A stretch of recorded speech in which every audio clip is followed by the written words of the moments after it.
Hi, schön, dass du da bist. Wir sind jetzt im Modul 2 zum Thema SafeChat, aber es gilt auch allgemein, also wenn dich interessiert, wie du ein Webhosting managst mit cPanel oder deine Domain managst oder eben eine SQL-Datenbank aufsetzt, dann ist das Video auch genau richtig für dich.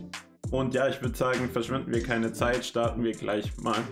Wenn du jetzt hier bei dem Schritt noch nicht bist, rate ich dir Teil 1 anzuschauen, falls du jetzt bei Teil 2 einsteigst. Genau, wir haben jetzt hier unseren Webhosting gekauft, Domain registriert und so weiter und sind hier. Also wir können hier auf My Services gehen und dann gehen wir hier, klicken wir hier drauf und dann klicken wir hier auf cPanel an der Seite. Genau, dann werden wir auf cPanel weitergeleitet und wir haben jetzt hier eine Menge Sachen, die wir machen können. Wir werden uns jetzt nicht alles anschauen, wir schauen uns jetzt nur das Wichtigste an. Und hier einmal wichtig ist der File Manager. Hier können wir eben Daten hochladen, so ähnlich wie über FTP.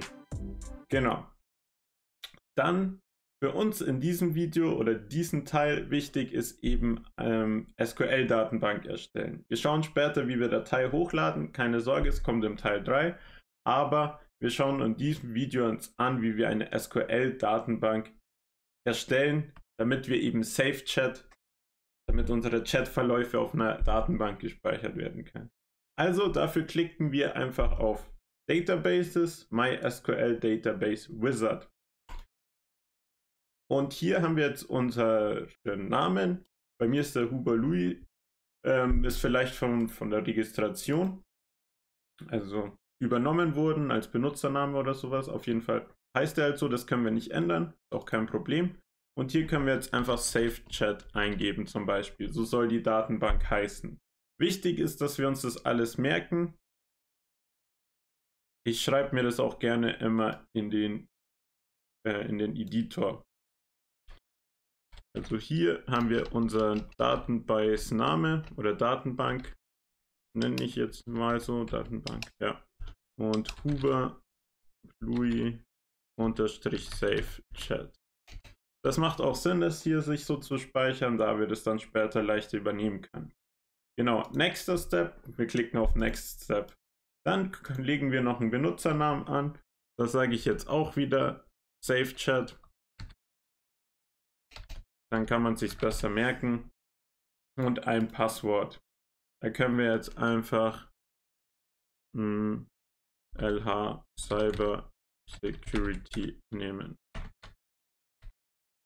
Dann wiederholen.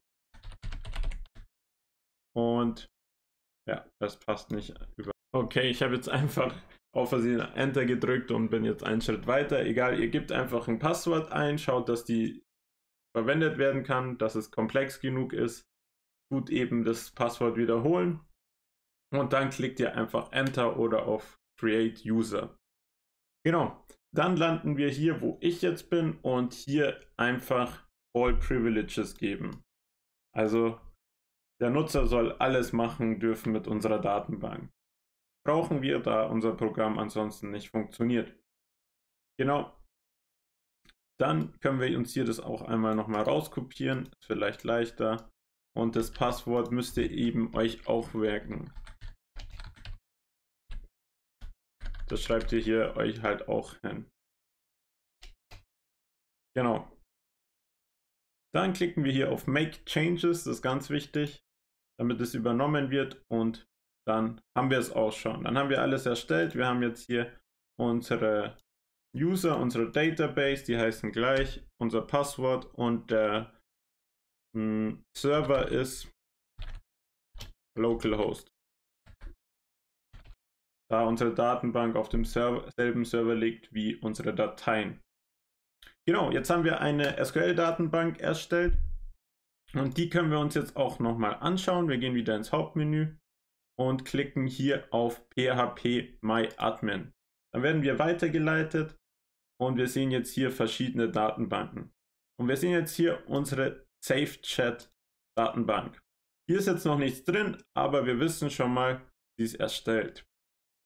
Ja, ist cool. Ich kann euch mal zeigen, wie es ausschaut, wenn da was drin ist. Wenn was drin ist, schaut es dann so ungefähr aus. Gut. Jo, dazu dann später. Auf jeden Fall haben wir jetzt unsere SafeChat-Datenbank installiert und können jetzt weitermachen. Im nächsten Schritt zeige ich euch dann, wie wir SafeChat auf die Webseite hochladen oder auf das Webhosting und wie wir es dann auch fertig konfigurieren. Also, danke fürs Zuschauen. Ich wünsche dir viel Spaß damit und let's go. Ciao.